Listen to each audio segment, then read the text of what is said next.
This is Atomic Shinobi, and today I'm going to narrate seventh and final part of What If Naruto was betrayed by Leaf after Pain Attack. If you enjoyed this video, please like, share, and subscribe to this channel. Now wasting no time, let's start the story. Menma pulled back his head as Indra locked onto him, his cheeks puffed up and the chakra building inside his mouth, ready to explode. He exclaimed, "Kaden! Goka Meshitsu!" before unleashing a powerful stream of fire that shot in the direction of a distant Menma. Menma did nothing but watch the technique fly toward him until he raised his right hand to the approaching flames, a move that momentarily confused Indra. Pradapath! He uttered as he felt the white chakra begin to glow from his palm. The moment the fire touched his hand, the jutsu began to absorb and the fire abruptly stopped. Arashi grinned and put his rebreather back to his face as Indra grimaced at his botched attack. He has control over the 6 paths too. Amazing. Menma said, "Genkaku, get everyone out of here. I don't want anyone getting hurt," while keeping his gaze fixed on his rival. "All right," he said, then gingerly raised Suzaku and moved a cloud of iron sand beneath him to create a makeshift bed that made it easy for him to carry. "And guys," he said, and they all turned to leave, smiling as they went. "I'll be back before you know it." Noboru wished Menma luck as they jumped out of the crater and headed toward Taiyo City. Menma lowered his hand once he had finished, his gaze never leaving Indra, and waited until he could no longer sense them. He smirked and thought, "Interesting. He can use the paths. I have a feeling I'm going to relish this fight." Then, he raised an eyebrow at Menma's smile. He said, "My turn," and then abruptly vanished, alerting Indra to the tiniest trace of chakra. Menma grunted as he sent Indra flying to the right after suddenly slamming his foot into his temple. When he finally came to a gut-wrenching stop, Indra grunted as well. Bansho Tenin. As he turned to face Menma, who had his shikuho in his hand and was swinging it around, Indra swore, "Shit." "Rinbo. Hengoku," exclaimed Indra, opening his right eye wide. Menma just smirked and ducked under the invisible force, turning the shikuho around. He heard a loud crack as he slammed the end of the shikuho into Indra's jaw. He then pressed his palm firmly into Indra's abdomen and collected chakra in his palm. "Shinra Tensai!" he cried out, and as the attack exploded out of his back and left a huge, gaping hole through his stomach, Indra took a sharp breath. He rolled around, hit the ground several times, and then flew backward and landed hard before coming to a complete stop. Before the wound began to heal, a sizable pool of blood formed from it, and Indra barely looked up, hate in his eyes. "Damn it. Bastard almost killed me," he exclaimed, his wound partially healing thanks to the Jubi's regenerative power. Menma spoke before the cloud of smoke created by the summoning obscured him from Indra's piercing gaze. "Now to set this up. Kachiyose no Jutsu, summoning technique." At last, the man rose from the ground and wiped the blood from his chin, staring up at the smoke until his opponent appeared. "He has strength, I'll grant him that, but I am the better fighter. I possess the Jubi's power. He is but a speck in comparison to me, whether he has those eyes or not," Indra said haughtily, just before 6 tiny black rods shot out of the smoke cloud, struck the ground near the crater, and began to glow. Masekyogen. Within moments, a massive red chakra barrier erupted around the crater, taking the shape of a hexagon and trapping Menma and Indra inside. Finally, Indra saw Menma, who was glaring at him with his arms crossed. "Your attempt of trapping me in here is futile. Nothing can hold me. Once I accumulate enough chakra to revive the Shinju's form, it's over," Menma said with a sneer. He hurried him, swinging around him too quickly for him to see, and threw a kick at his head, haughtily anticipating a direct hit. "Bring it," he challenged, with Indra frowning. Without even looking at Indra, Menma not only sidestepped the kick but also grabbed his ankle, swung him to the side, and sent his foot flying into Indra's stomach, taking the wind out of him. Menma grinned. Menma dusts himself off and fixes his gaze on Indra as he stumbles back, coughing, "Hack. What? How did you see me?" Then, with a sly smile, he said, "It's simple really. These eyes can see everything," and with that, he performed another summoning jutsu. When a massive plume of smoke with something massive inside it and sounds of something growling and snarling emerged behind Menma, Indra's eyes widened. "Sick him, boy," he commanded, grinning, as a massive brown paw blew out the smoke, sending Indra reeling back. The owner of the paw, a massive brown dog with tiny wings on its back, a large chakra receiver piercing its snout, and the Rinnegan in its eyes, growled at him. Indra laughed and leapt away, the dog narrowing its eyes on its prey. Summoning one of my father's old summons on me? Huh. This thing won't be able to even touch me, she exclaimed. Menma appeared behind Indra as it pounced and leapt after him, slamming its paws on the ground in an attempt to squash him beneath them. However, Indra kept dodging each blow with ease. I can though, he uttered before launching two Gudadamas into Indra's back, causing a loud crack as they struck and broke several of his ribs, sending him hurtling forward. The dog summon raised its paw, caught Indra, and then smashed him into the ground, sending fragments of rock flying in all directions and generating a cloud of smoke. The dog retreated, and both it and Menma saw a battered and bloody Indra emerge from the little depression it had created, his wounds already healed. 3 more Gudadama raced at him and expanded quickly, forming a massive explosion that threw him high into the air, giving him no time to think. Menma clapped his hands together, drawing chakra to them, and then slowly withdrew them apart to reveal a small, highly condensed orb of chakra. Let's finish this, he exclaimed with determination. He released it and watched as it rose higher and higher into the sky, eluding Indra and floating above her without any interference. With a smile on his face and his wounds healed, Indra straightened up and looked down at Menma, speaking in a patronizing manner. You have no chance of beating me, you cannot win. Menma smirked and said, oh can't I? Before clapping his hands together once more and using the jutsu. Shibaku Tensai. A bright yellow light shot out from something behind Indra, who arched an eyebrow in confusion. When he turned around, he saw the small black orb emitting the light, and his eyes widened. He wasn't sure why it was there at first, but then his arm began to feel drawn to it. What the fuck? He exclaimed as his whole body uncontrollably threw itself at the black orb and became attached to it, unable to free himself from its strong gravitational pull. The orb's pull pulled everything in its immediate vicinity toward it, no matter how big, and the ground began to split apart. Trees were uprooted and added to the mass of large boulders and stones that were separating from the earth and rising to join the expanding planetoid. Damn it! Indra swore as the stones crushed his body and encircled him, trapping him in the planetoid's center. The crater continued to swell and distort, the planetoid's gravity chiseling away the stones beneath it to make more planetoids. Menma grinned as he watched the chunk of rock reach the last stages of formation. He then lifted his right arm and started to channel chakra through it, causing some mechanical parts to show through the skin. Asura Path, he exclaimed as his hand began to open, displaying a number of mechanical components before revealing a chakra cannon, a symbol of Menma's newly discovered strength, aimed directly at the planetoid's center. Holy shit, Noboru exclaimed as they halted their retreat and turned to face the enormous rock that seemed to be floating in midair. Before he activated the chakra cannon and fired, Menma exclaimed, boom.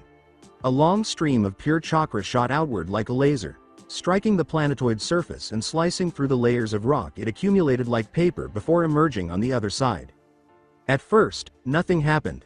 Then, a massive burst of fire and chakra erupted from the planetoid's back, and Menma immediately noticed a massive stream of multicolored chakra. There they are. The chakra leaped out just as fast as he was going to fly up and seize hold of it, only to be drawn back into the center of the crumbling rock. With a massive bloody hole carved out of his chest and a look of near insanity in his eyes, Indra emerged from the planetoid's center, and its surface instantly burst into dust and debris. That's it, he exclaimed, forming a single sign before the enormous Jubi form spit out of his body and crashed into the earth below. He grunted. And as soon as it was freed, its body grew to enormous proportions, and its back split open like a flower bud, with enormous branches and roots sprouting from it as it gradually changed into its ultimate form, the Shinju.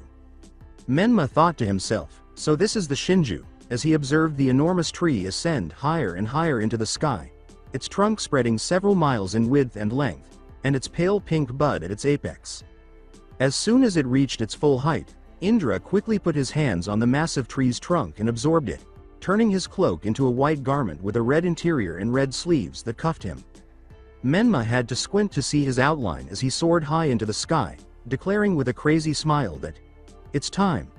Menma was directly behind the full moon. Menma was still watching him from the ground, but Indra started to laugh and chuckle as he reached up to the horned forehead protector he had amassed since becoming the Jubi's Jinchuriki and gripped it firmly. Then, Menma felt a huge concentration of chakra building at his forehead, forming a single, newly formed tenketsu on his chakra pathway that deeply alarmed him. Menma was rendered paralyzed and greatly terrified and dreadful as a result of Indra ripping his arm off his head, shattering the forehead protector and discarding it. He closed his eyes, and a tiny slit appeared in his skin, causing steam to shoot from his forehead. He knew immediately what was hidden behind it. When the slit opened horizontally, revealing a third eye that was dark red with a ripple-like pattern and 3 tomos situated on the first, second, and third rings, just like the one Kagaya had. Indra said to himself, when one who has the powers of the Rinnegan comes near the moon, an eye shall open and project itself on the moon, to bring forth the infinite dream. He turned to face the moon and smiled maniacally as its surface changed from the blood moon's bright red color to a deeper, thicker red that grew in the same direction as his eye, resembling a mirror. Menma paled in fear as Indra cried, "Illuminate over the world. Mugen Tsukuyomi." But he quickly shook it off and took action in response to the dire circumstances. "Shit!" he exclaimed, swiftly forming a large, dark orb in his right hand that was roughly the size of a small car. He then quickly extended his other arm and created a wooden clone of himself that materialized a chakra cloak that was identical to his own. With a single Gudadama hovering over its right shoulder, he gave it a single command before sending it on its way. He thought, "Please make it in time," and then raised his arm back, focusing on Indra as 2 enormous chakra rings formed around the enormous black sphere. "Odama Biju! Rasenringu!" he exclaimed as he launched the enormous ball toward his intended victim, hoping to strike him before using the feared jutsu. The periphery of Taiyo City, just as they were approaching the city's entrance with the still conscious Suzaku, Noboru, Akiyuri, Arashi, and Genkaku heard a yell from behind them. Minato raised an eyebrow in bewilderment when they looked at him. As they faced their original direction, the red moon overhead, reflecting the Shinju's eye, was the first thing they noticed. "What the hell is that? Get down!" cried the voice once more, and all 5 of them lowered their heads to look at the approaching figure, which Genkaku instantly recognized due to his clothing. "Menma!" he exclaimed as the figure appeared on the ground in the middle of their group and the black orb he was holding quickly grew to encircle them in a dome of protection. "The graveyard at Mountain," with a deranged and maniacal smile, Indra exclaimed, "Now, all shall become one."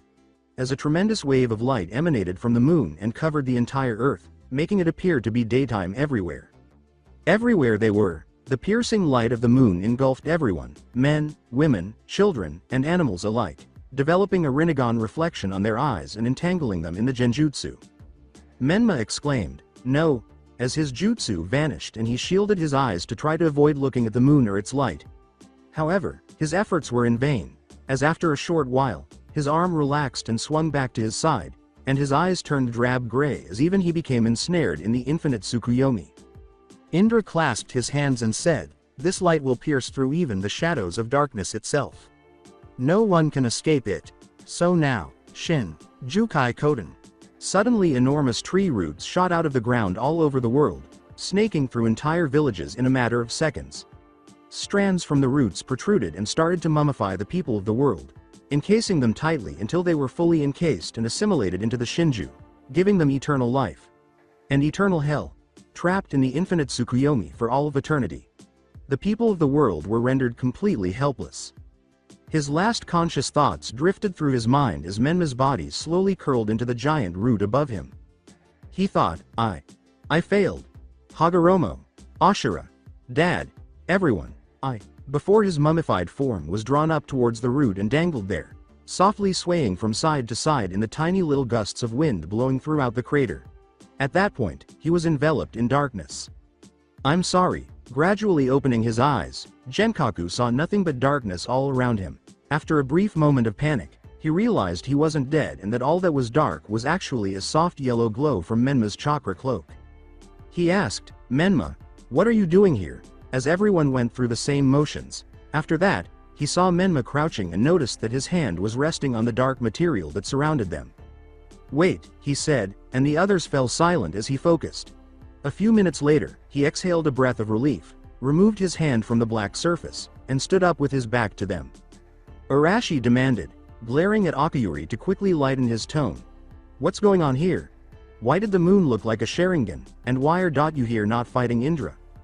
Menma lowered his head and spoke, "The answer is, It's too late. It takes a few seconds for everyone to process what he was saying. Noboru asked, a little anxiously, what do you mean? Because he was afraid of the possible response. Menma said, see for yourself. Just then, the black material began to condense and reorganize into a sphere, revealing to the 5 men and woman a terrifyingly unfamiliar environment.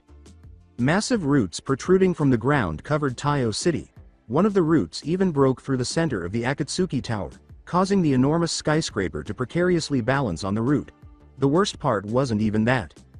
Genkaku exclaimed, oh my god. Those are people, upon seeing the innumerable bodies draped in bandages hanging from the base of the roots. There's so many of them. What is this? Stammered Noboru, feeling the fear rising within each of them. His heart started to pound in his chest. Menma spoke, this is the result of the infinite Tsukuyomi. Everyone in the entire world is now in this state, assimilated into the Shinju to grant them eternal life while they remain under the effects of the eternal dream. Everyone except you 5, and Suzaku. Akiyuri stared back at him in horror before having an epiphany. Wait. You said everyone except us 5, she began, her heart instantly crushed before she reached the harsh and awful conclusion. The clone said, yes, I am a clone and not the real Menma. The real Menma has also been caught in the infinite Tsukuyomi. Each of them responded differently. Arashi growled and went over to a tree, severing it in half with a single blow, while Noboru cried out, sinking to his knees in realization of the absolute truth. That means, now everyone. Oh god. Considering the circumstances of their current predicament, Genkaku stood frozen in place, utterly helpless to think or act. All Minato could do was weep for his son and now his grandson, cursing the gods, the heavens, and Indra for bringing this hell on earth in the name of power. He glared at the red moon overhead and growled, damn it, wishing he could rip Indra's throat out. Minato and Akiyuri hurried to the side of Menma's clone as he gasped violently and the chakra cloak faltered, causing him to fall to his knees. What's wrong? The clone started to breathe heavily and said, the Shinju. It's sucking out all of Menma's chakra. I can't stay active for very much longer. Its eyes eventually settled on Suzaku's unconscious form. With a wheeze, he said, bring me to him. Akiyuri picked him up and carried him to Suzaku.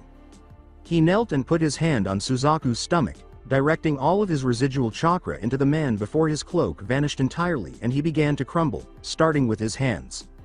Suzaku whispered, my head feels like it's being stepped on by Naruto in his Biju form.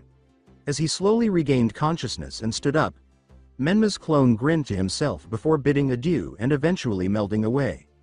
Still a little stunned, Suzaku turned to face Genkaku and asked, what's going on? What did I miss? Pointing out the red moon and the roots leading from Taiyo City. With a growl, Minato said, I'll be right back, and then he quickly disappeared, leaving Suzaku to turn to Akiyuri for clarification. You're not gonna like this, the graveyard at Mountain. With a smirk fixed on his face, Indra's feet touched the soft dirt below, his eyes fixed on the body strung up and hanging on the lone root inside the crater. Another group of Gudadama formed around him, one of which changed into a shikuho for him to use. He chuckled, seems all that chakra you received from my senile father proved insufficient to defeat me. Indra paused to look up at the body hanging inches from him, his smirk still present. All of your efforts were futile. I still won. I relished the fight though, so as thanks, I will give you a dream that will suit you and bring you happiness. Maybe one with that girl you met from Kiri. It is the least I could do. Suddenly, a small black rod emerged from the body's dense wrapping, leaving Indra scratching his head in bewilderment. Then, like a cocoon, it was dragged straight through the middle of the body, causing Menma to gasp as he fell out of the cast and onto his hands and knees. Indra was staring at him, looking confused. Menma wiped the saliva from his lips and smiled, making eye contact with Indra. How is this possible? No one can withstand let alone free themselves from the infinite Tsukuyomi, stuttered Indra. He said, seems I'm just an exception, but then Minato materialized in front of Indra, slamming his knee into his abdomen and causing him to gasp as his breath was knocked out. Minato then flipped back, sending both of his feet up into his jaw. Minato. Menma smiled as Minato stood by his grandson. I'm here to help, even if I don't have my arms. I still have feet to crush his skull with. Indra then laughed at them and wiped away the blood on Menma's chin. Menma looked around him, his Rinnegan enabling him to see the 4 invisible clones Indra had positioned around them. There's nothing you can do now, even if you too have evaded ensnaring in the infinite Tsukuyomi. I, the savior of this world, will finish you here. This world's bonds with fate have been severed. Everyone. Their suffering. Their pain. Their futility. They have been disconnected from all of it, the man uttered. Menma growled, it's all a lie. The infinite Tsukuyomi is a terrible jutsu that cannot be allowed to remain active. Indra simply gave him a stoic look. With an evil smile curling up his mouth, Indra said, Menma, who are you to interfere with everyone's happiness? I have transformed this hell into heaven. Surely, you've realized that this is the end. Abruptly, the grin vanished from his face as a dark hand pricked his chest near his heart. Black Zetsu said, standing over Horo's corpse, wrong, Indra. You are not the savior, nor is this the end. When Minato and Menma discovered Black Zetsu was still alive and had just done something to Indra, who was meant to be his ally, they were horrified. When Indra tried to move and realized he couldn't, his eyes widened and he looked back at them. Menma narrowed his eyes at Horo, noticing that Black Zetsu was speaking and moving, while the other half of his face was expressionless and calm. He felt that the latter had gained dominance over Horo and was acting like a puppet with his body. I can't move. How can you declare so surely that you are so different from everyone else? That you understand everything? Is it so absurd that you could be the one that is mistaken? Indra? As blood began to pour from the wound in his chest, Indra angrily exclaimed, Black Zetsu, what are you talking about? Madara was the one that created you, from his will. My will? His cloak began to soak. Menma gasped as he recognized the name, but Black Zetsu said, wrong again. The will that is inside me is Kaguya's. What's happening here? Are they having a falling out? Replied Minato. Minato arched an eyebrow at Menma's statement. No. He just said Kaguya. That's the name of the sage of Six Paths' mother.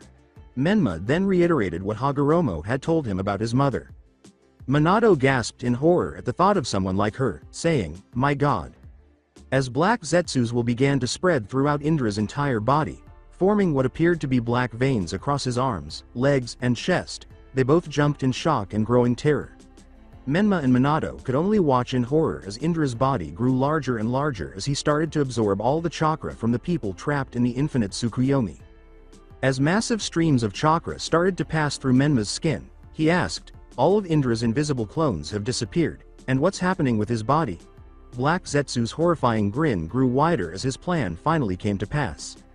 He released his hold on Horo's body, letting him fall to the ground with a thump, his eyes vacant and gray, his mind empty as well. Black Zetsu created a humanoid body for himself. It had no hair and no obvious openings, its 2 yellow eyes, devoid of pupils or sclerae, and its mouth, which contained jagged, sharp teeth curved into a smile, were its only distinguishing characteristics.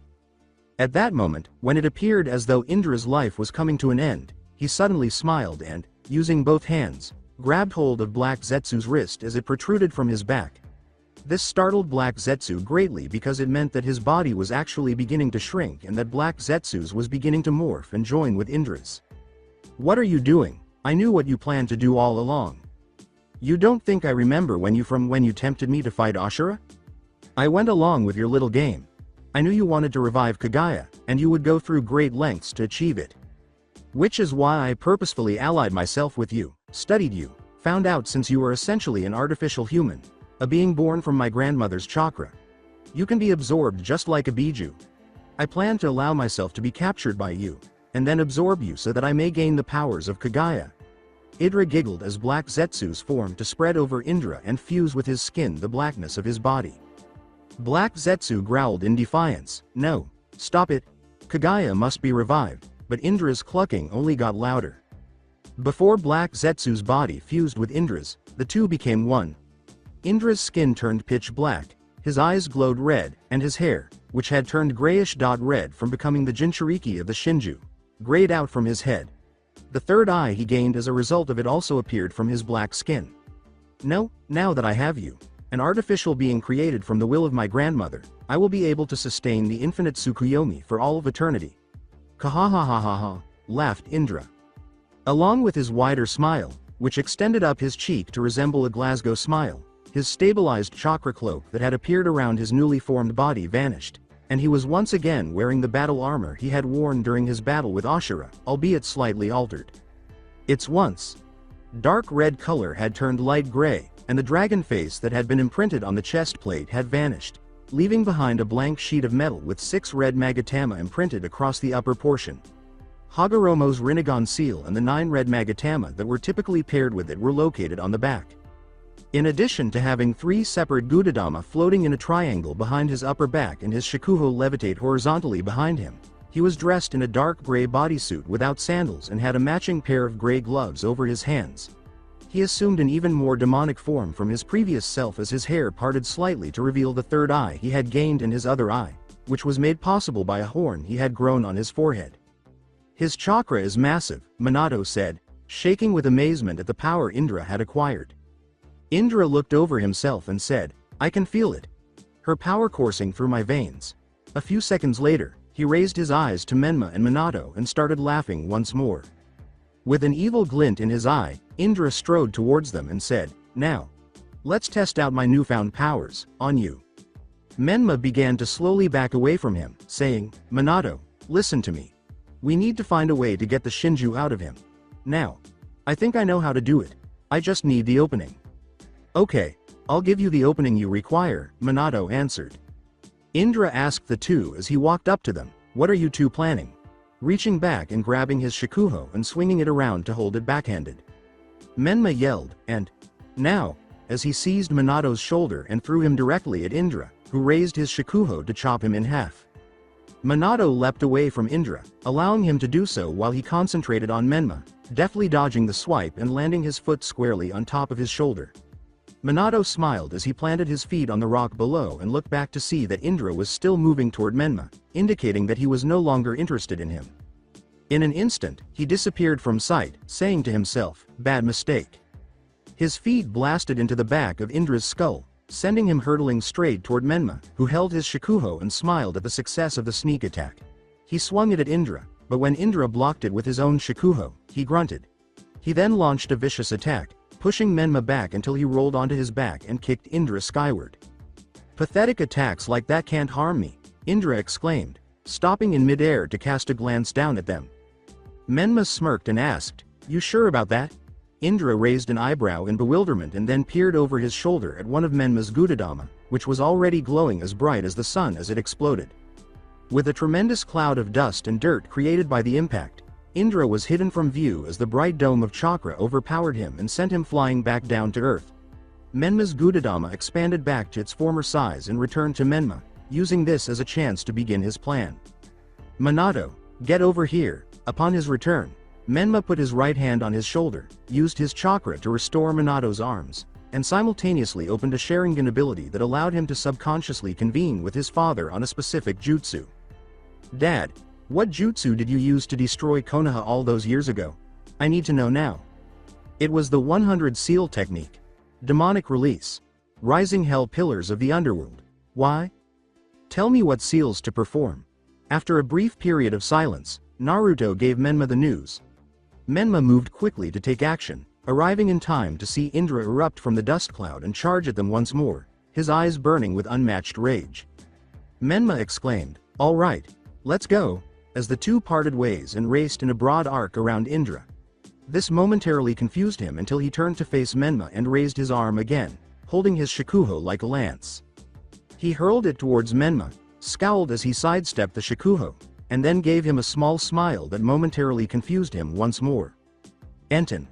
Kuroi Hano Jigoku," exclaimed Minato, causing Indra to flinch in shock as he turned to see blood. Filled tears welling up from Minato's Sharingan eye. Then, a massive cloud of Amaterasu materialized all around him, creating a massive, 30-foot tall ring of unquenchable flames. Even for a reanimated body, the jutsu required a significant amount of chakra, so Minato briefly collapsed to his knees. However, he quickly regained his strength and stood back up, the blood dripping down his cheek disappearing. "Go, Menma," he exclaimed as he dashed toward the ring. Indra turned back to face Menma, who had made the grave error of running right through the black fire and making direct eye contact with him. Menma exclaimed, "Jigoku. Heijun Kyubi," as Indra's eyes widened and a searing pain engulfed his body. His black skin turned dark red with his own blood, and several inches deep wounds and cuts appeared all over his body, forcing him to sigh in an attempt to endure the agony. His eyes went blurry as Minato ran up beside him and slammed a Rasengan right into his spine, shattering it and only worsening the agonizing pain he was going through. At the same time, the blow to his spine rendered him momentarily paralyzed for at least a minute. He collapsed to his knee but was able to get back up while clutching his cut-open gut. He thought wildly, "Shit," and then looked up to see Menma finish making a series of hand gestures and raise his hand in the air. Menma yelled, "Ichi Hyaku Shiru no Jutsu, Kaijiten, Andawarudo no Josho Jigoku Hashira," and then slapped his palm on the ground, causing splits and cracks to appear in the ground. A massive column of searing hot magma suddenly shot out of the earth, illuminating the entire crater with red light as Indra stood rooted to the spot in confusion. They had lanced out in a wide arc from where Menma stood, circling around him before completing the circle around him. The ground suddenly started to sink and split apart, allowing light to peek through the cracks. Indra thought this was a way to contain himself as several more pillars of magma emerged from the earth and surrounded him. "Oh shit," exclaimed Indra as the ground gave way and revealed a massive hole burned through the crust of the earth, extending past the mantle to the planet's core. The heat was so intense that Minato had to move away from the edge, and Menma created two chakra arms to hurl at the plummeting Indra. They punctured his chest, and Menma moaned as he pulled with all his strength. Indra's face twisted in agony as a monstrous form emerged from his body, eventually revealing the enormous trunk and roots of the Shinju. The flower emerged last, causing Indra to cough up blood as the effects of extracting a biju, or whatever the Shinju was, began to take effect. He growled, "I won't let you take my power," as he extended his hands and tightly clutched the tree's bud, causing multiple branches to sprout from his arm and strengthen his hold on the Shinju. The heat emanating from the Earth's core was unbearably hot and intense as the two descended farther and deeper into it.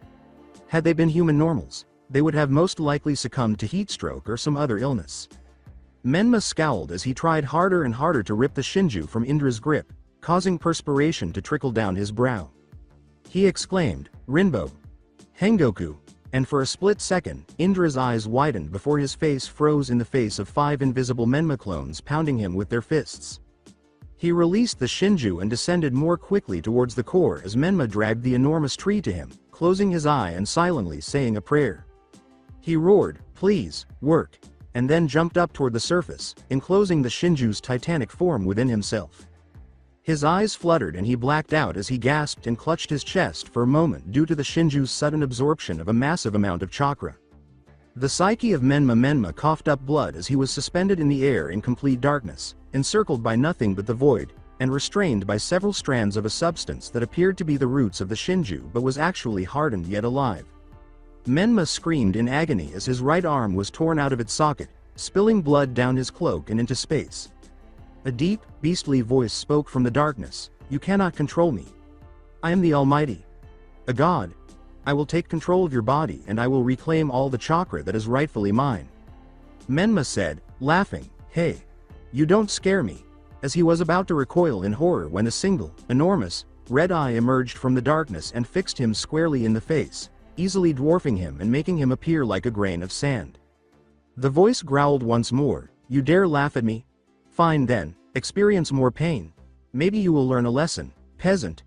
Just before Menma's leg was severed, causing him to gasp in agony and writhe as electric shocks of pain shot through his body. Menma uttered a grunt as his left arm was severed, gushing more blood into the emptiness. "Oh. Ha. You think you're hurting me? Breaking me down? But you have no control over me. God or no God. I am the inheritor of his will," he said. Of his power, it took a strong tug to remove his other leg, leaving him reduced to just a head and torso.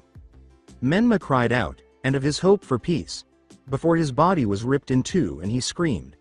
The Shinju laughed, thinking Menma was lost for good. Then, as if nothing had happened, all of his body parts snapped back together, and he managed to escape his restraints and glare directly into the Shinju's enormous eye, his Rinnegan's causing the creature to scream with rage. "I am the inheritor of Hagoromo Otsutsuki's will, the son of the Kyuubi, and you will not stand in my way to return hope, love, and peace to the world." Living.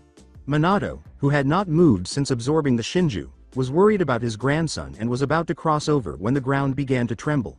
This nearly threw him off balance, just as Indra's Susanoo emerged from the enormous hole and landed on the ground next to it, with an enraged Indra standing inside. "Kyuubi!" he yelled, completely enraged, wagging his head in an attempt to locate him. When Minato turned to look back at Menma's position, he saw that he had vanished. "Show yourself!" Indra exclaimed once more, sweeping his eyes across the scenery before he heard someone speak. "I'm right here." With a narrowed gaze and clenched fists, Indra slowly lifted his head from the ground and looked up. Minato followed suit, and eventually they both fixed their gazes on a figure floating in midair with crossed arms. Menma was the one. Indra let out a small growl as he realized what was going on, when he felt bare skin instead of the third eye he had gained by becoming the Shinju's Jinchuriki. He brought his hand up to his forehead and clenched his fists once more. He lowered himself back towards the ground, growling again as he glanced up at Menma. Menma's attire had once again changed, resembling the masked man's outfit from before, but this time the cloak was a solid white with a gray fur collar. The inside was crimson, and the fur collar bore an image of 6 Magatama on his upper chest, red tomo encircling his sleeve cuffs, Hagoromo's seal, and 9 Magatama on his back. An open black circle was drawn on both shoulders, and another open circle was drawn in the middle of his cloak, covering his stomach, to symbolize the seal he had once worn. 4 triangles, representing the sun and its rays, were drawn on the left side, while a solid line representing the moon was drawn on the other. When his Susanoo faded, Indra staggered backward and watched Menma slowly lower himself back to the ground to stand next to Minato, their gazes meeting.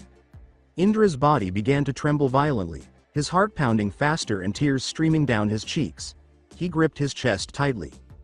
Menma laughed a little, and he thought frantically, "What is this feeling I'm getting?" Menma made fun of Indra's declining mental state, saying, "That feeling you're experiencing right now, Indra. It's fear. You are afraid of me. You doubt yourself." Menma widened his eyes for a split second before moving to the side to avoid the invisible force and then swiftly swinging around his shakuho to strike something that was there and split it in half, to which Indra growled in response. "Shut it, Rinbo. Hengoku," snarled Indra. Menma smirked and let the shakuho levitate behind him once more. He crossed his arms, watched Indra yell at him, and said, "If I didn't have these eyes, that invisible clone of yours would have done some serious damage to me." "Not." Minato was astounded by Menma's newfound strength and abilities. Then Indra looked up at the still red moon with the Shinju's eyes still imprinted on its surface, thinking, "He saw the invisible clone I placed in Rinbo and he destroyed it. Damn it. The power that he gained from my father was troublesome enough, now he has the full power of the Shinju at his disposal." He said to himself, "I still have some time left. I'm going to have to rip the Shinju back out of him," but in an instant, Menma launched an attack, punching him in the stomach with his fist and then arching his other hand back with the fingers spread widely apart. He exclaimed, "Dai Rasenringu," as he conjured up a dark chakra ball that swiftly produced multiple chakra rings that leveled out to finish the jutsu. "Fuck," exclaimed Indra, just before Menma smashed the spiraling ring into his stomach, causing his eyes to widen and his face to morph in agony before the ball exploded. While Menma and Minato escaped unscathed, Indra was instantly destroyed.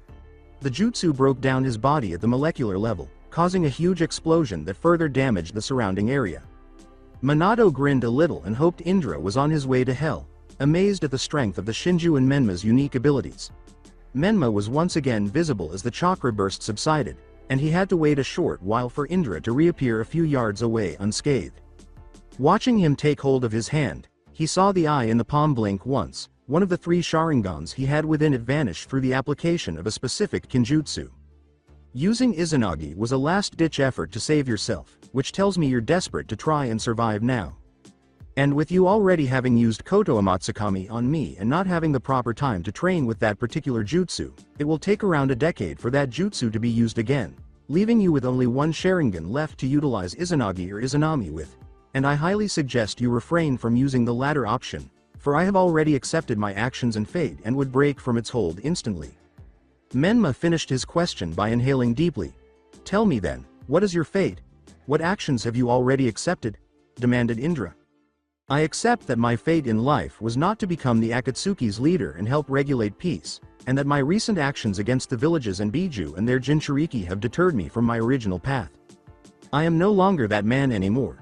I have realized that my true destiny lies as the one who will create true peace by killing you, Indra. My destiny is to become the second sage of 6 paths, the guy who will bring you down. Menma was glaring at Indra as the former started collecting his chakra for the last time. Bring it then. Show me that you can defeat me, if you can, Indra exclaimed, feeling his right eye begin to bleed as Amaterasu roared to life all around him. He quickly formed his incomplete Susanoo. Menma watched as its form transformed into that of an armored demon warrior, with muscles, flesh, and armor appearing over its bones. Then it ballooned to enormous proportions, sprouting feet and legs as it loomed over the terrain, and Indra wiped the gore from his eyes before pressing his palms together. He cried out, "Stabilize," as his Susanoo changed, its chakra becoming more compact and less volatile, its armor taking on the appearance of an even more demonic warrior, its mouth hollowed out and 2 devilish horns sticking out just above the jewel that Indra levitated in its forehead. A slightly different version of Madara's Susanoo. Menma called out to Minato, "Come here, and listen up too." Minato approached Menma, raised an eyebrow, and then put his hand on his chest after Menma spoke a few words to him. His eyes went wide as Menma's chakra surged through him again, and he felt his body heat up inside and out. Suddenly, his skin turned a vibrant pink, and he could feel his heartbeat returning to a steady rhythm and the blood coursing through his veins. It had restored him to life. He smiled, holding 2 of his kunai in one hand and opening the other to perform jutsu, as a cloak of Menma's chakra enveloped him. "Now it's a party," he exclaimed. With a sly smile, Menma leapt into the air and said, "Very well, I accept your challenge," while putting his hands together. The same elaborate symbols and lines that were on his chakra cloak also appeared on his massive fox avatar as his chakra unfolded outward from his body. As he created 9 wood clones of himself, Indra exclaimed, "You're going to need more than that to defeat me." Taju Mokuton Bunshin no Jutsu. As the 11 titanic beings confronted Menma, they swiftly leapt away from his Susanoo and formed their own. Menma frowned and thought, so, he can use the wood release now since he assimilated Black Zetsu. For a few moments, he watched this calculated action from inside his avatar's head, and then he formed the tiger seal. Menma exclaimed, "Kumonju." Biju, as his avatar, arranged like a massive mandala symbol above him, with the exception that the symbols inside each ring were changed to the numbers 1 through 9 in kanji. Then he started chanting. Menma yelled, "Ichibi, Nibi, Sanbi, Yanbi, Gobi, Rokubi, Nanabi, Hachibi, Kyubi." Just as 9 chakra flashes, each of a different color, shot out from their respective numbers and struck the ground in various locations around Menma, beginning to transform into their unique forms. Isobu formed first and exhaled joyfully, "Wow! It is so much better being out here than being cramped inside the jubi." The other Biju followed suit, all of them wearing masks tied around their faces like the original 9 masked beasts. Naruto recognized his son floating in the fox avatar right away. "Menma. What's going on? Why did you summon us like this?" "I needed your help." Yuki questioned, "For what?" As Menma gestured with his avatar, the 9 Biju emulating him and turning to face the 10 Indras in front of them. Menma sneered, "Those." Indra glared at them and pulled out a katana belonging to Susanoo. Kakuo questioned, "Well then, we can't keep them waiting, right?"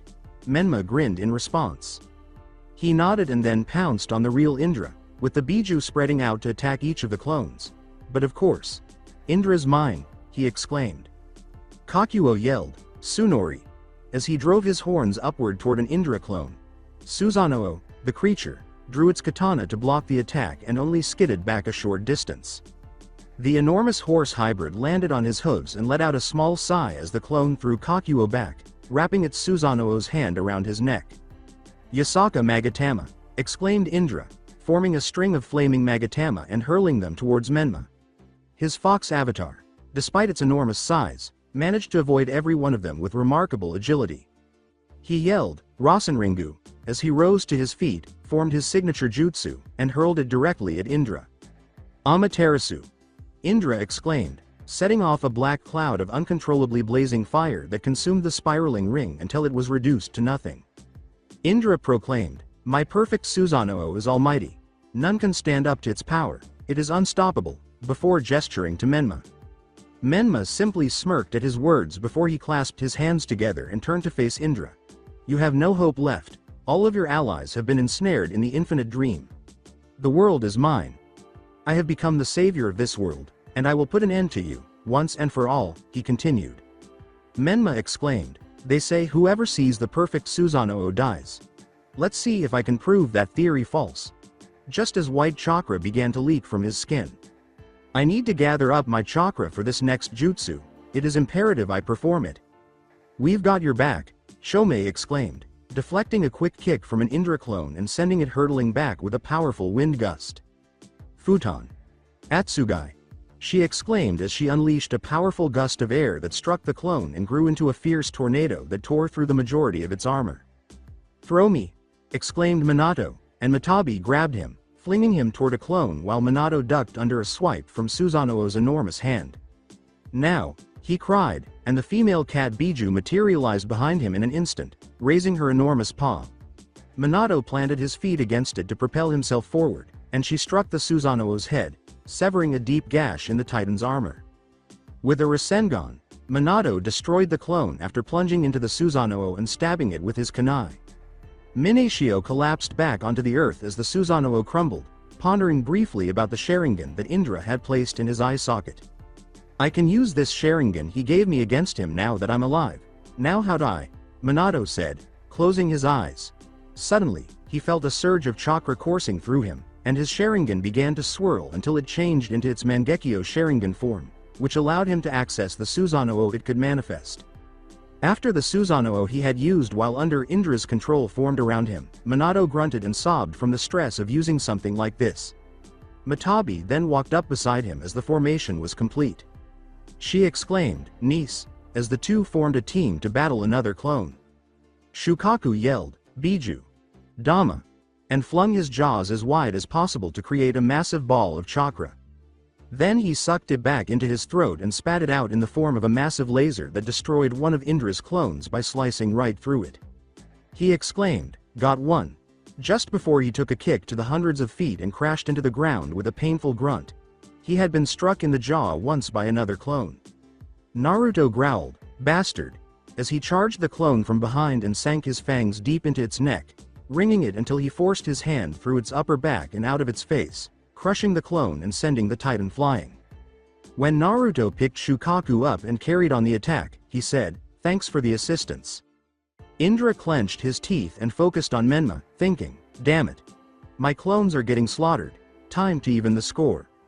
The enormous katana in Susanoo's right hand extended into a massive bow, a string of black fire running from one end to the other. His secondary right hand pulled back on the string, creating an arrow made entirely of Amaterasu. Die! Growled Indra as he launched the massive arrow towards Menma, causing a shockwave to appear behind his Susanoo. After punching back a clone, Son Goku looked over his shoulder, saw the attack coming, and yelled, look out! Menma saw the arrow and was able to sidestep it, sending the black projectile streaking past him and out of sight behind a range of mountains. Suddenly there was a blinding flash of light, and the mountains were completely engulfed in a ball of concentrated black fire, vanishing in an instant. Menma's fox avatar created another spiraling ring and threw it towards Indra as he thanked him and said, thanks for the warning, I owe you one, Rasenringu. Reforming the bow into another katana, he raised his katana and was thrown back hundreds of feet as the spiraling ring collided with the blade, sending sparks flying from their contact. Burst! Gwa! Exclaimed Indra as the enormous ring burst, sending him hurtling backward and landing on the ground with a loud, heavy boom that could be heard for miles. Taiyo City. After lowering a body that had been bundled up to the ground, Noboru questioned, what was that? And growled once more when a root that protruded from the enormous one above them attached itself to the body once more and pulled it back up with the others. Every time they attempted to free someone's body from a massive root that had grown out of the ground, a branch would grow out from the root and reattach it to the person. As a result, their efforts to free everyone's bodies from the roots had been ineffective.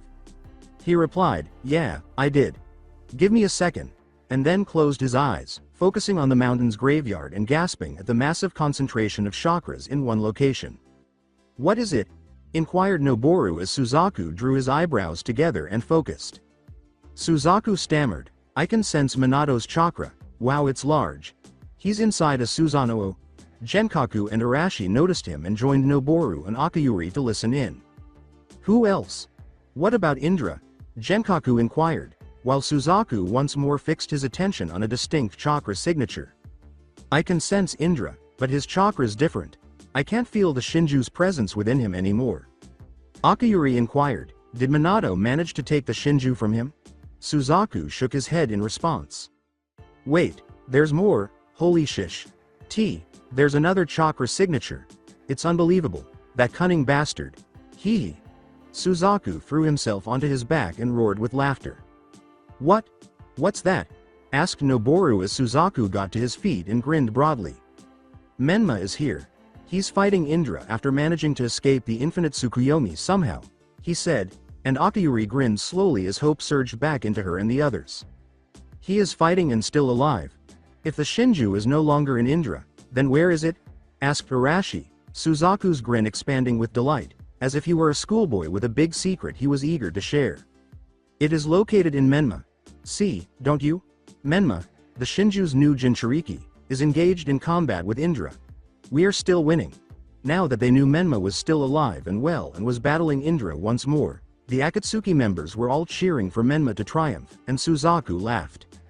The graveyard at Mountain with a grunt. Minato stopped one of the Indra clone's katana swings. His titanic Susanoo was proving to be a formidable opponent for its own kind. He thought, it makes sense that Indra and his heirs, the Uchiha clan, were revered for their immense power. They could create this enormous monster. Then, he swung his avatar's hand back, creating a massive Rasengan in its palm. Consume this. He let out a grunt and rammed it through the clone's face, destroying both the Susanoo and the object itself. It was 5 against 10 now. With all the odds against him and no other options, Indra was fuming inside his own Susanoo. Okay, then. I can play rough, he thought to himself as he and his Susanoo, along with his clones, synchronized their hand gestures to form the ram, snake, and bird, and then clasped them together. Hello, Shinsei. Oh my god. Cursing the name of the technique, Naruto looked up at the sky, followed by the other Biju, Minato, and Menma, who then paled at what they saw. Normally, just Indra and his Susanoo would be able to draw one meteorite down to Earth, but after 4 more clones, the sky was covered in the enormous forms of 5 meteorites that were falling directly toward them. What will we do about those? Exactly, Son Goku exclaimed, as Menma scowled and peered at the meteorites. I'm shocked. Yin and Yang chakra began to materialize and condense into a massive sphere of dense chakra, many times larger than one formed by Naruto himself, as he raised his avatar to look up at the meteorites as well. After analyzing them for a few more seconds, he stretched his avatar's mouth as far as it would go. He also gave it some shape transformation, and as it grew larger, it took on a distinctive cone-shaped form that made Menma's avatar and Indra's Susanoo appear small in comparison. Menma shouted, Dai Biju. Dama, as he propelled his still, clasped hands forward after it had completed gathering the required chakra. With the force of 10 million atomic bombs, the massive sphere blasted off like a rocket. The Biju huddled together to protect themselves from the massive sonic boom that resulted from the launch, having instantly broken through the sound barrier. The Biju Dama sliced through the first meteorite like cheese, and when it reached the center of the cluster, a bright light flashed out before it detonated, a sphere of devastating chakra stretching out to encompass all 5 meteorites and instantly obliterate them. The explosion's light was bright enough to be seen from space, and the shockwave enough to wipe out the entire forest covering the mountain's graveyard, turning the once heavily forested area into a barren wasteland. Is that the Shinju's power? Noboru yelled as they all clung desperately to anything they could grasp as the violent winds caused by the explosion tore through the city, destroying the windows of the more resilient buildings in an instant and bringing down some buildings completely. Ha ha ha ha. Menma, go! Whooped Suzaku as he held his ground against the wind, his entire body rooted in place by the tree roots growing out of it. When the massive detonation finally subsided after several minutes of hurricane winds and piercing white light, Menma opened his eyes. The Biju did the same, and Indra exposed his face and eyes to stand furious and somewhat floored at the power Menma had gained. Though the fireworks are nice, the fight is still ongoing. Cut. With a katana from Susanoo, Indra and his clones descended. unleashing a massive chakra wave that hurtled in their direction. Menma's chakra avatar turned around and extended its arms to shield the Biju, while Naruto and the other Biju braced themselves for impact by encircling themselves with their tails. Suddenly, a spiraling vortex materialized in the air above them, and Menma had to squint his eyes to see someone emerge from it. Kamui. Kakashi. With his gaze fixed on Indra, his former teacher teleported out of the other dimension just in time to send the enormous chakra slash away with his Kamui, sputtered Naruto. Achieve it! He cried out as the vortex emanating from his eyes resurfaced.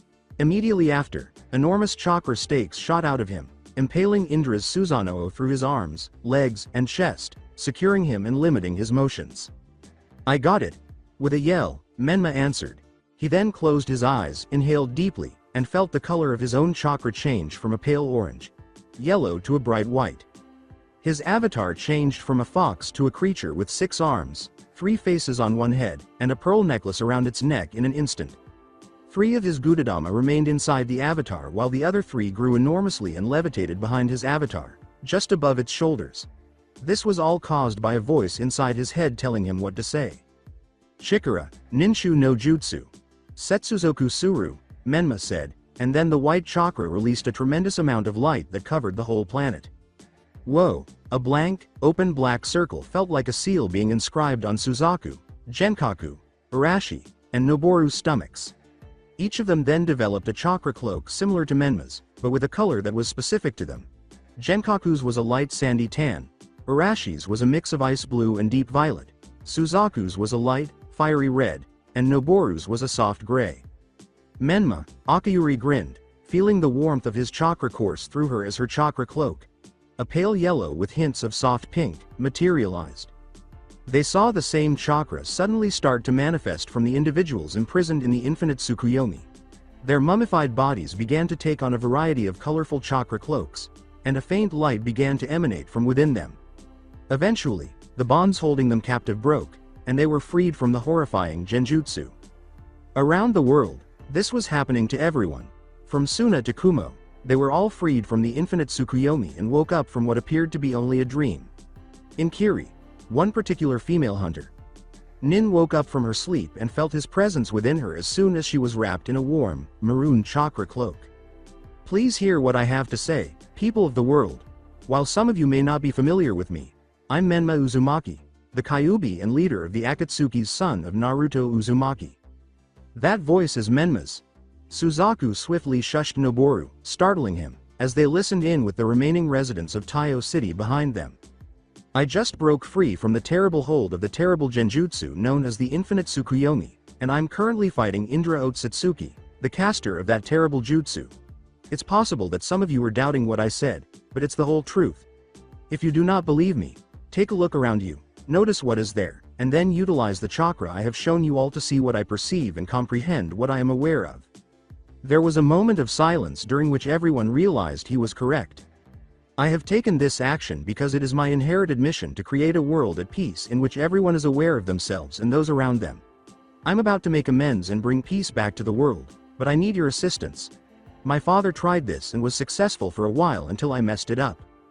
The entire world fell silent, enthralled with the words Menma was speaking to them all. Indra had also become connected to the entire discourse, but he had neither gained a chakra cloak nor the ability to form one. Despite his best efforts, he was unable to defeat Menma's chakra, forcing him to listen. I don't care if you're Shinobi or not, you all have chakra in one form or another. No matter how much or how little, I need it right now. Please, I really need your assistance. Menma hung up the phone, waiting in silence for whatever would happen. Abruptly, like a massive tidal wave, Menma was hit by a wave of chakra that came from every corner of the world, including Suna, Iwa, Kri, Kumo, and even Taiyo City, whose people and the remaining members of the Akatsuki willingly gave their chakra to Menma. All the Biju, including Naruto, rested their hands on Menma's chakra avatar and started to pour their chakra into him as well, increasing the amount to beyond what even the Shinju had contained. He was completely floored by the insane amounts of chakra he was getting and could not contain his joy. He decided to deliver his last message to the one person it was intended for as Minato, and Kakashi joined him inside his fox avatar and levitated beside him as he shaped the chakra he was receiving into his final jutsu. He said out loud, Amari, to the only person who could hear him, the rest of the world completely unaware of him. I apologize for the pain and hardship I must have caused you. I know this apology seems meaningless and pitiful to you. But before anything more happens, I wanted to let you know that I love you and that I will never be able to make up for the mistakes I did to you. I sincerely hope you will pardon me for my transgressions because I cannot survive without you. With a trembling breath, Menma let go of the immense weight of guilt weighing on his shoulders. He could now concentrate on Indra and his clones, who were watching helplessly, their swords ready for whatever Menma threw at them. This is it, I'm not going to fail, screamed Menma, and his avatar's two front arms remained motionless over his chest, forming a solid white sphere of chakra from the chakra of billions of people. Unable to look away, Indra was mesmerized by the sight and blinked in surprise as he saw a new figure emerge from the chakra circulating inside Menma's avatar before resting his hand on his back. Ashura was staring at Indra while adding his own unique chakra to the mixture. Next, Hagoromo showed up next to him and placed his hand on Menma's back. Lastly, his older brother Hamura showed up directly beside him. When Indra's past memories came back to him and showed him his life before everything, he whispered, Ashura. He was a very different man now than he was then. He was happy and enjoyed life with his brother while they trained with their father in Ninshu. His eyes widened when he saw his father slowly shake his head at him in pity, and he felt anger rise inside of him. Menma's chakra avatar moaned slightly at all the chakra it had accumulated in the white chakra sphere, putting an end to his rage. From now on, this world will only be a peaceful place. Chaos, hatred, and darkness will not exist here. Salutations. Hikari Modori.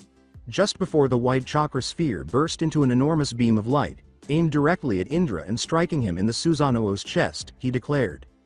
The light overtook him and he screamed out in agony as his Susanoo was instantly destroyed. His body hurt so much that it felt like it was being torn apart molecule by molecule. Everything came to an end as the light engulfed the world, driving out the tainted darkness that had held it for so long. Menma's avatar vanished as the light subsided, and his body was once again filled with pure white chakra. Meanwhile, the Biju vanished, their distinct chakras entering him through his skin. Before he got close to the body resting in the middle of the enormous crater surrounding him, he blinked a few times. Once a vastly mountainous and forested area, the whole mountain's graveyard had been reduced to a desolate wasteland filled with craters, the dirt of which was gray and lifeless. Menma paused, looked down at Indra's body, saw a tiny stream of blood come out of the corner of his mouth, and bent to take a closer look. In an attempt to feel for a pulse, he put his finger up to the side of his neck, but there was none. Not a single pulse. He was really gone. With a slow, pitying shake of his head, he rose back to his full height and gazed at the red moon overhead, the Shinju's eyes still visible on its surface. Menma said, "Time to end that horrid jutsu. Release." He held up his hand to the moon and dispelled the jutsu, causing the Shinju's eye to vanish and the red color to fade until the moon's gentle white glow was all that was left. Menma turned his back on Indra's corpse and began to walk towards Minato and Kakashi, offering them a wave in return. When Kakashi's wave became a frantic point at something behind him, he raised an eyebrow in confusion, and when he heard a slight sound, he quickly took the hint. But because he reacted to danger too slowly, Indra wrapped himself around his throat and held him in midair, his monstrous grip becoming stronger by the moment.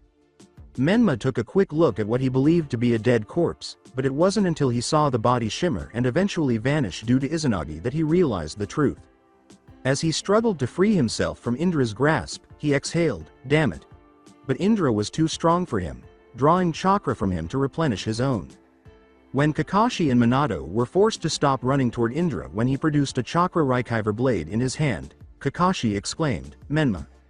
With the chakra receiver tip inches from Menma's neck, he roared, "Stay back, or I kill him and unleash the Shinju." Menma sighed, "Indra, Indra, Indra," and then he took hold of his wrist and threw him over his shoulder. The madness in the man's soul overpowering him, he broke off the chakra receptor in Indra's grasp and quickly chopped off his hand while kicking him away. Grasping his bloodied wrist, Indra spun to try attacking Menma once more, but was abruptly stopped when a long, thin object pierced his chest, snagged on its way out by a red blur, and stabbed through him several more times, threading wire through until he was coiled tightly and could not move. With no chakra left to use after using it all, he was now defenseless and at the young Uzumaki's mercy. However, Menma was taken aback when the masked Kiri hunter Nin appeared out of nowhere to restrain Indra. She nodded her head, gripped the Nuaberry's blood stained handle, severed the thread that connected it to Indra, and then took a step back to watch. Menma looked at Indra with disgust, seeing the rage and blind fury swirling in his spiral eyes. All those thoughts and temptations about power has corrupted your mind, tainted your heart and soul, and reduced you to this, Menma said. He growled, I'll kill you. Menma slowly shook his head, feeling sorry for the man. Menma uttered the words, considering everything you've done, I could kill you right now. But that would be pointless since your chakra and will would just be reincarnated into another person. Plus. He then scowled at Indra. That would just be the easy way out. So. I'm going to have Kakashi send you to the other dimension so you can live the rest of your days in the void. And insanity.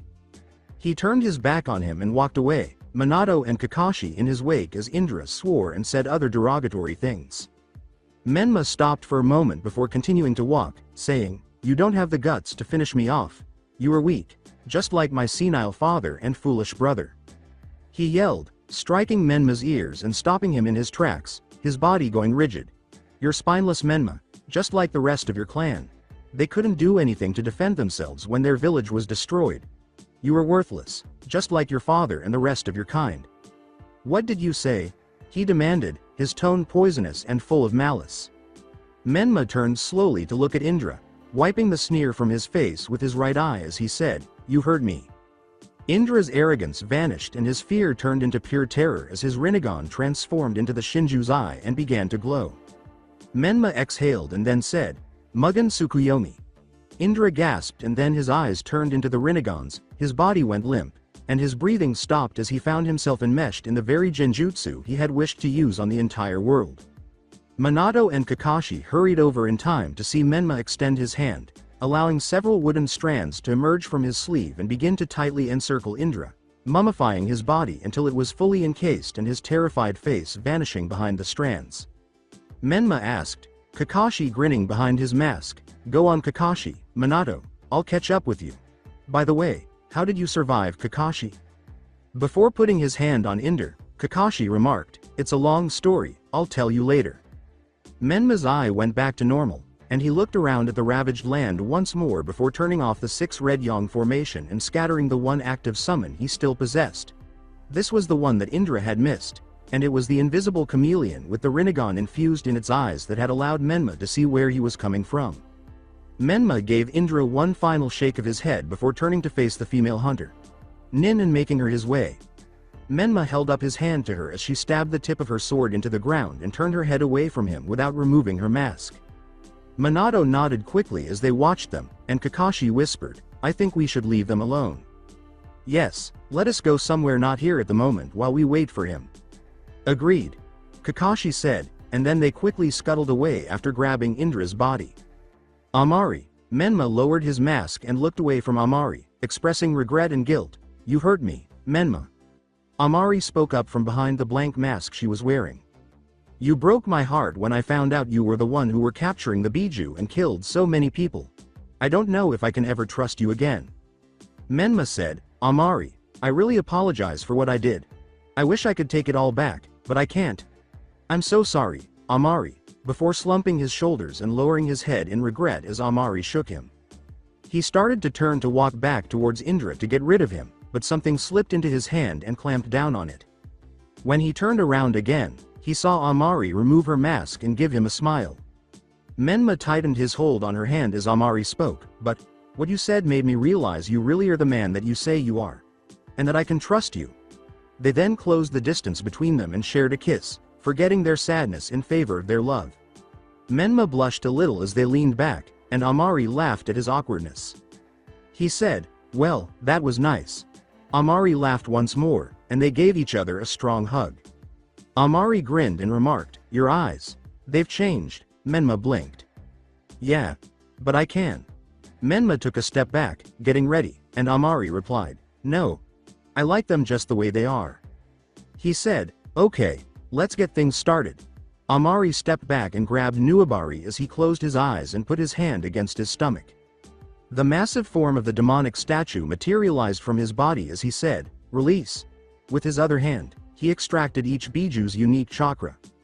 Menma was waiting for his father when Kakashi and Minato arrived with Indra's body. Amari then clipped her mask to her belt and seized Nuabari while the Biju was still materializing. Naruto exclaimed, "Kakashi?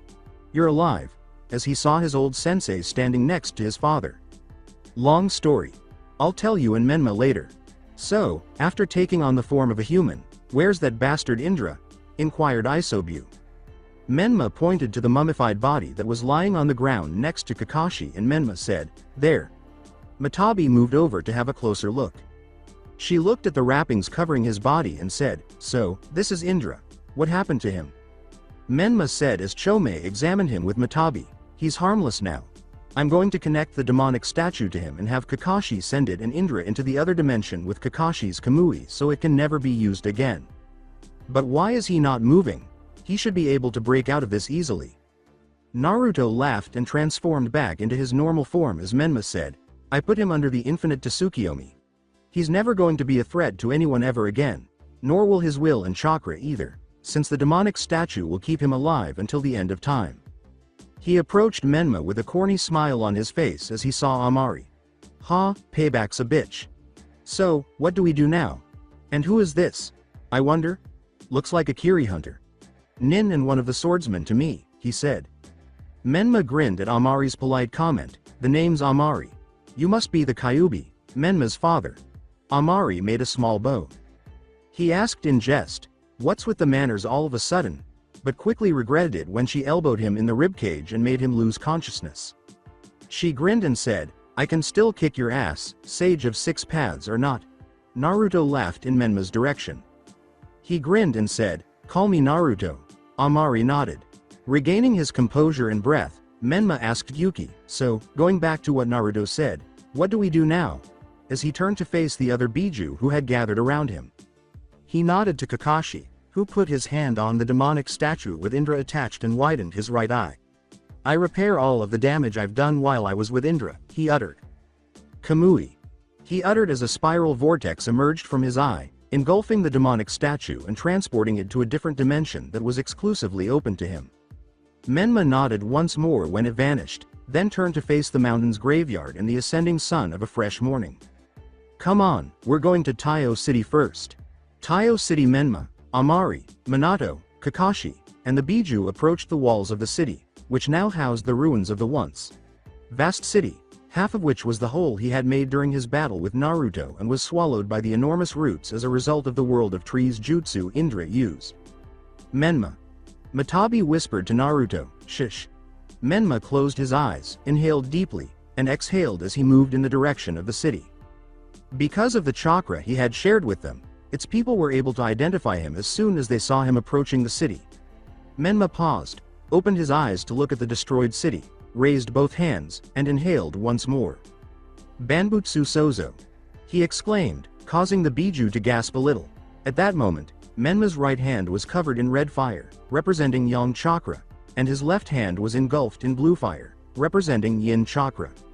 With closed eyes, he swept a full arc with his left hand, leaving everyone in awe as craters filled in, buildings materialized out of thin air, and the enormous hole next to Akatsuki Tower filled in with earth once more.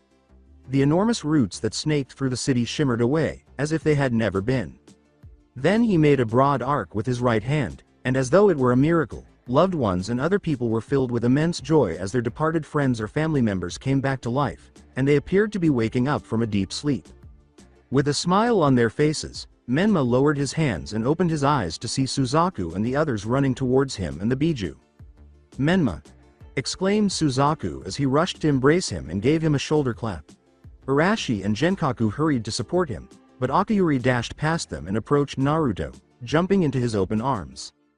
Menma came over to Menma and Naruto hugged her, grinning at the two of them as Akiyuri sobbed, "God, I thought I lost you." He lost all sense of direction when Arashi approached him and punched him in the stomach, causing his knees to buckle. "That's for betraying us." As Menma caught his breath and stood up again, he said, "I deserve that." "Wow," and approached him with a gentle smile. Menma nodded to acknowledge Minato's statement, "I think it's time I returned to Kushina. She should be waiting for me." With a gentle glow, he released Minato's soul by placing his hand on his chest. His body then reverted to the previous incarnation it had, the ash and debris that had formed his reanimated body dissipating, and his soul ascending into the sky in a pillar of light to return to its source. Genkaku exclaimed, "Wait a minute, Kakashi? I thought you died?" as he came across him in the throng. "Guess it's time to say the truth. Where do I start?" "Oh yeah. Well, I sensed Menma's approach, and while I pushed you out of the way, I used my eyes to cast a small, insignificant genjutsu, so small, neither you or Menma noticed it. It appeared he had stabbed me, but in fact I had used Kamui to go intangible and phase through the ground while I left behind a substitute clone. It was quite simple really," he explained as he read his book, Menma chuckling as he thought about outwitting him once more. After finishing, Kakuo said, "I guess we go to the other villages?" Menma nodded, and he started walking towards the wall exit, with everyone following him as he set out to make amends. They found themselves in Sanagakure amid a distraught populace, grieving Tamari and Kankuro, who yearned for their brother's return to life. "Tamari, Kankuro," Menma said, as the two siblings of the sand cast red glances at him from their seats. With Shukaku already sealed inside of him because of Naruto, Gaara was able to return to his brother and sister's embrace after saying, "There's someone who wants to meet you." How did you?" Tamari asked, tears of happiness streaming down her cheeks while Kankuro continued to hold his brother. Menma said, "It was nothing, Gaara," as he observed Gaara turn to face him, give him a chilly look, then instantly soften and extend a hand. He smiled and said, "I knew that you would live up to what your father said. You did change the world, for the better." Then they shook hands, forgetting the previous exchange. After Menma restored Iwa to its former splendor, Kakuo and Son Goku left the party and they proceeded to Iwagakure. Next, they went to Kumogakure, where Menma brought a back together with his brother Killer B and Yuki. A expressed gratitude beyond words for this. B then turned to face Menma, who was waiting for any stern remarks from the Jinchuriki, as he moved away from his brother. As B extended his fist to Menma, the Uzumaki returned the blow, saying, "I knew you still had good in you. You proved it out there too." They spent the remainder of the day visiting the other villages that Menma had his wood clones attack, and when night fell, they made their way back to Taiyo City. Matabi and Chomei were the only Biju that accompanied them because they had been members of Akatsuki since they had defeated Indra the first time. Matabi waved and said, "We'll see you later, we'll get back to our own stuff." After that, she and Chomei parted ways, leaving Naruto, Akayuri, Menma, Amari, and Kakashi by themselves close to the city's entrance. Before putting his Icha Icha book away and leaving the group through his Kamui, Kakashi said, "I'll be going as well. I need to check up on the other guys, see what I missed while I was gone." Naruto was in awe of his former sensei, saying, "Man, his skill with Kamui is on par with that of Uchiha. It's simply amazing." Akayuri then rested her head on his arm and hugged him. "I believe it's about time for us to go on a family vacation," she exclaimed with joy, making Menma smile at the thought. Suzaku popped up out of nowhere, wearing shorts, a shirt with red and white flowers, and carrying a suitcase. He also smoked a cigar.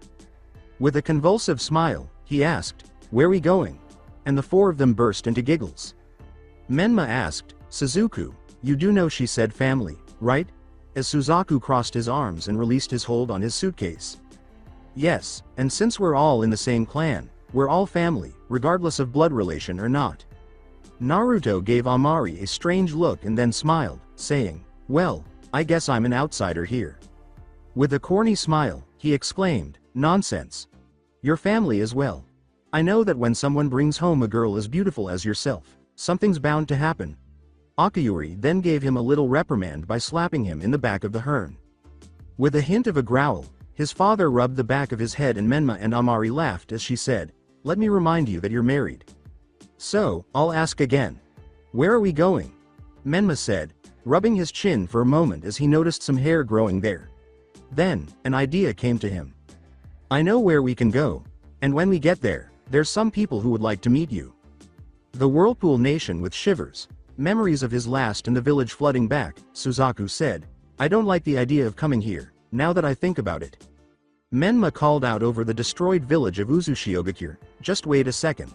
Hey, you can come out now, it's me, Menma." The others began to question his motivations for coming until multiple chakra signatures seemed to materialize out of nowhere. Nintaro asked Suzaku, who was completely stunned, as he and his men emerged from behind some debris and approached Menma. So you did return, and with company as well. May I ask, who are they? Nintaro said. He stammered, Nintaro? Nintaro looked at him for a moment before acknowledging him and making the same gesture. Naruto and the other were still perplexed by these men when Nintaro said, Suzaku? Is that you? Damn, you haven't changed a bit, since you're still smiling those ghastly cigars. The two shook hands. He said, who are you guys? And Nintaro gave him a small bow as he remembered etiquette. Naruto's eyes lit up with surprise and wonder as he said, My name's Nintaro Uzumaki, captain of Uzushiogakir's famed Kuruzu. These are my trusted men, also part of Kuruzu. I never realized there were more of us. My name is Naruto Uzumaki, and... Before shaking hands and laying eyes on Amari and Akayuri, Nintaro said, You are the leader of Akatsuki and also the Kyuubi and the father of Menma here. Yes, I know because of the chakra he shared with us and that speech he gave as well. Quite touching if I do say so myself. And you are? My name is Akayuri Uzumaki. Nintaro nodded as Amari grinned and said, And I'm Amari Ringo, soon to be in Uzumaki. We're thinking of moving the Akatsuki's home base here and staying here, if you don't mind, Menma replied. After giving him a shoulder pat, Menma stepped forward and raised his hands, stopping Nintaro mid-sentence. Menma, if you truly are here to stay, I must say that it could be difficult to find a suitable living space. Banbutsu Sozo. He exclaimed prior to making the same manifest. Red and blue flames from long ago, even before they were born. With his eyes, he meticulously brought back the village to its pre-disaster state, leaving no detail overlooked. My God, Suzaku exclaimed, taking in everything with amazement. Everything about the houses seemed exactly as it had when he had lived there, and Nintaro and his men felt the same way. Menma. This is... How could we? Before they all made their way to the cage tower through the streets, Menma pleaded, Don't. I did it for all of us. Nintaro was even more shocked to see a plaque placed directly next to the entrance. As he read aloud, Menma approached him and grinned, and Nintaro took a deep breath and fought back the tears of gratitude that threatened to spill from his eyes. In this very building, the second Azukage and his brave protectors made their last stand, in the hope that their heroic sacrifice would not have been in vain and that the evil that had besieged them would be punished by justice. His only response was, Thank you. He shook hands with Menma once more and moved aside to let them in. Before Akayuri shushed him and cast a sidelong glance at Nintaro, Naruto uttered, We have a lot of work on our hands if we want to repopulate this place. We're going to have to discuss this with the daimyos. Where are the guest rooms? Naruto smiled and said, Down the hall, to the left. He winked at everyone before being dragged to the guest rooms and disappearing around the corner. Menma muttered, Good grief, as Nintaro walked up to him, something behind his back. He said, Since Uzushiogakir is going to be repopulated and become a village again, it will need a cage again, before revealing the village's cage hat, which was light red in color and bore the kanji for vortex, the emblem of the Uzumaki clan. Menma Uzumaki's eyes popped open in shock as Suzaku and Amari waited for his answer. Menma Uzumaki, will you become the third Azukage? Nintaro asked as he held out the cage hat to Menma. Suzaku clapped his hand in his shoulder and laughed as Menma nodded and slowly raised his hand to the hat. Menma paused for a moment, considering his options, then grinned as he took hold of the hat. Damn, imagine the surprise on Naruto's face when he finds out you're the third Azukage, haha. And with you becoming the Azukage, you have access to the cage's room as well. While Nintaro and Suzaku were glancing from one to the other, Amari said, Oh, is that so? Before turning to look at Menma, who was grinning. The room is on the 5th floor, down the hall, take a right and keep going straight. Can't miss it, said Nintaro. Menma asked, How do you know this place so well? Nintaro smiled a little and then hid his face behind his mask as his men disappeared from view. He said, We have to. We are your personal guard, after all, before vanishing himself and leaving the three of them by themselves. With a seductive tone, Amari asked, How about we go check out that room of yours? Menma's smile widened as he gave Suzaku his cage hat and then picked up Amari in a bridal style, causing her to squeal. Suzaku laughed and shook his head before going up the stairs to the office and resting Menma's cage hat on it as he peered out the windows to see the village below. Put that on my desk. and don't disturb me for maybe a couple of hours, he ordered before vanishing. It's good to be home, after 11 years. For the first time in a very long time, Uzushiogakure was a bustling village once more. The streets were full of contented residents who were either strolling around or had somewhere to go, as well as strong shinobi who could keep the village safe. The village now housed the organization and corporation's headquarters, with the Akatsuki acting as the village's guardians. Another Akatsuki tower could be seen rising from the village's center. The village flourished under its third Azukage, and the clan started to show signs of recovery following the clan's mass genocide following the attack on its home, thanks to the Kuruzu and other surviving Uzumaki clansmen. All of the Uzumaki who survived had found a lifelong partner and were content in the tranquil world that the new Sage of Six Paths had saved from certain destruction. Though they declined to consider it, everyone could still recall it. Menma muttered as he eventually finished the paperwork that had piled up on his desk, one of his fox summons piling it onto a basket strapped to its back and taking it away. "God damn man. I hate this paperwork. Someone please hand me a bottle of sake," Menma said.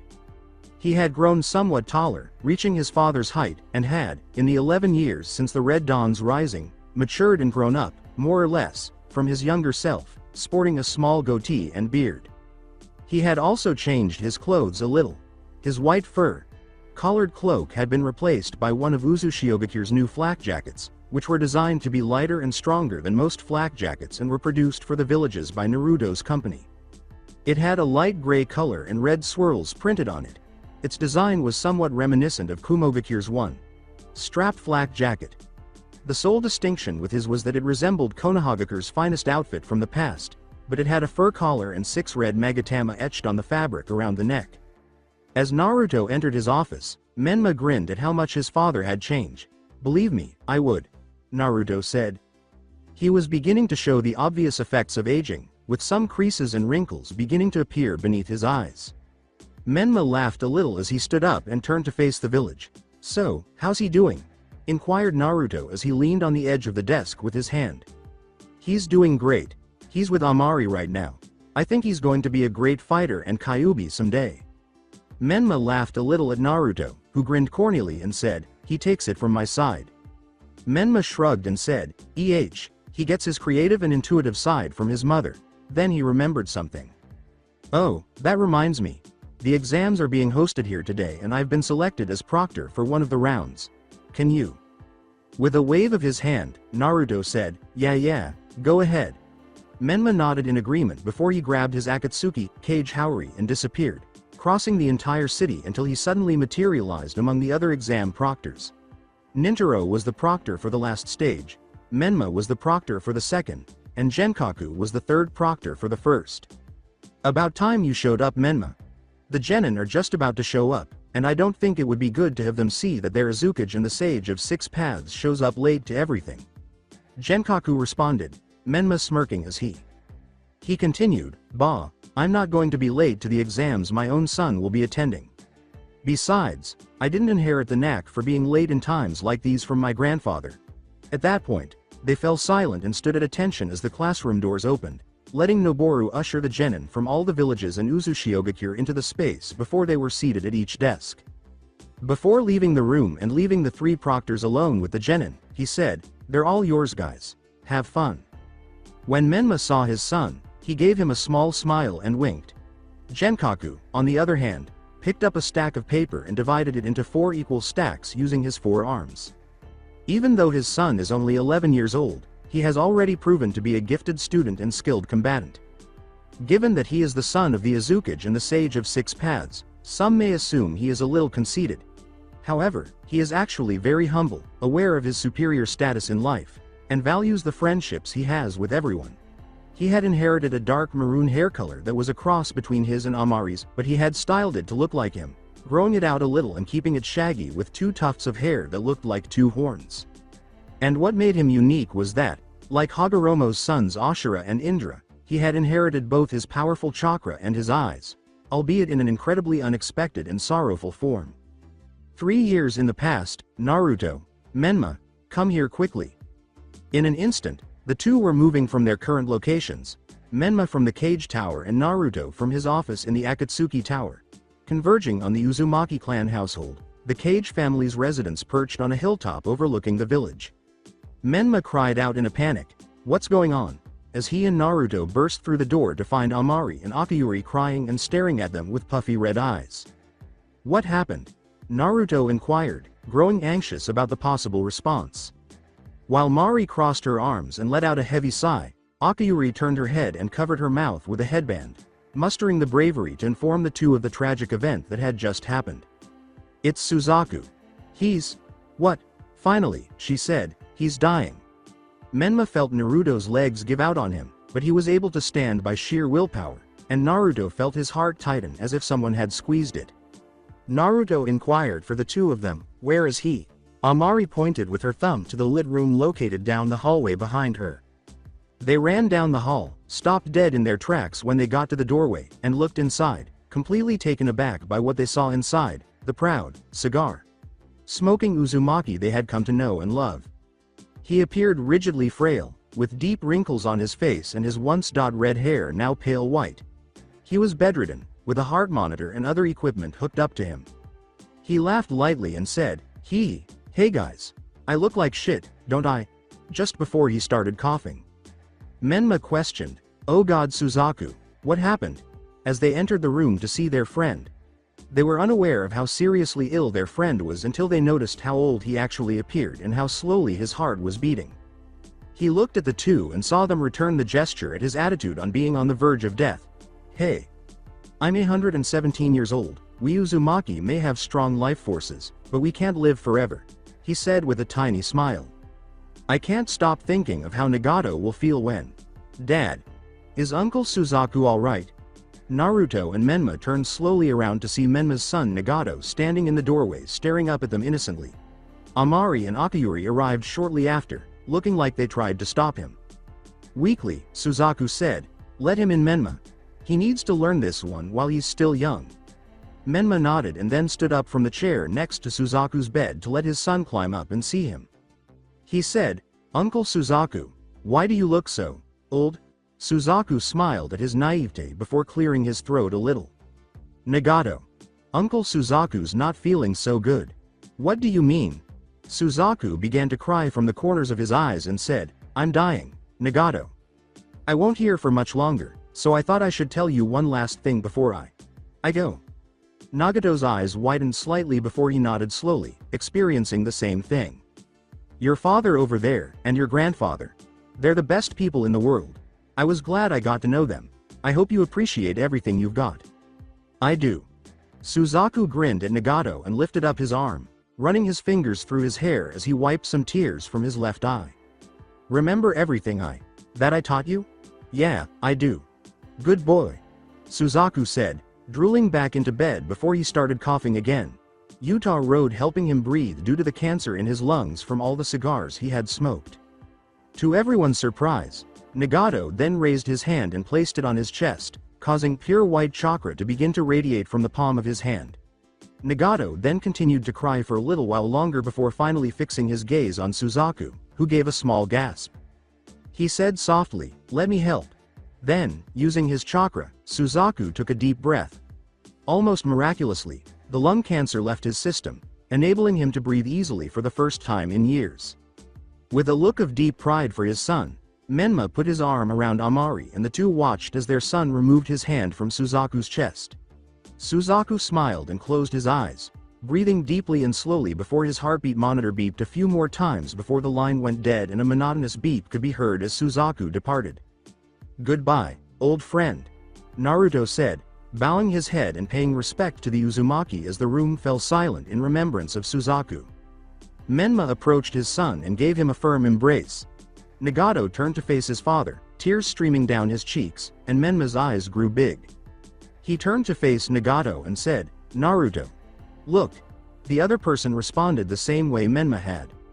When Nagato saw Suzaku, a person he cared about, his brain released a unique kind of chakra that affected his optic nerves and changed his eyes into something they believed could only be found in Kakashi. "The Sharingan," said Naruto as they examined the state of both of his eyes, noticing that he had developed the secondary form of a mature Sharingan in each, with two tomo surrounding the central pupil. Menma said as he stood back up to his full height, "Seems he inherited my eyes." only in a different form. Intriguing. He then let Amari lead Nagato out of the room, leaving Naruto and him alone with Akayuri. She smirked and said, "Now will you look at that? Seems we'll have a second Uchiha clan be born in the Uzumaki clan, Naruto?" Naruto scowled slightly at that name. He shrugged and said, "I'm just glad it's in our clan now, not under the threat of Indra's curse of hatred." Then, he sighed and turned to face Suzaku's body, which was lying peacefully in the bed. "Well, I guess we have to organize a funeral for Suzaku now. Where are we going to bury him?" Naruto nodded in agreement as Menma said, "I say we do it in the woods behind the house. He used to go there with Nagato all the time. It would be right for him to be buried there." He put his hand on Suzaku's shoulder and bid him farewell for the last time before they departed to begin funeral arrangements. Today Genkaku started the introduction, shaking Menma out of his reverie. "Welcome everybody to the Chunin exams. We shall be your protectors. I am Genkaku Shisen. This is Nintaro Uzumaki, and my good friend right here is Menma Uzumaki." Menma nodded and smiled at the genin from Kirigakure who asked, "You're the Azukage, right?" "Yes, I am." "That's so cool." With ambition in his voice, Nagato exclaimed, "He is cool. That's my dad, and someday that job is gonna be mine." The other genin was amazed at the closeness of the family. Menma grinned and said, "Ambitious are we? You're going to have to get past this first." Genkaku then coughed, making Menma silent.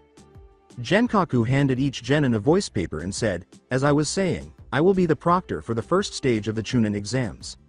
It will consist of a written test possessing several highly difficult problems. I hope that you will pass."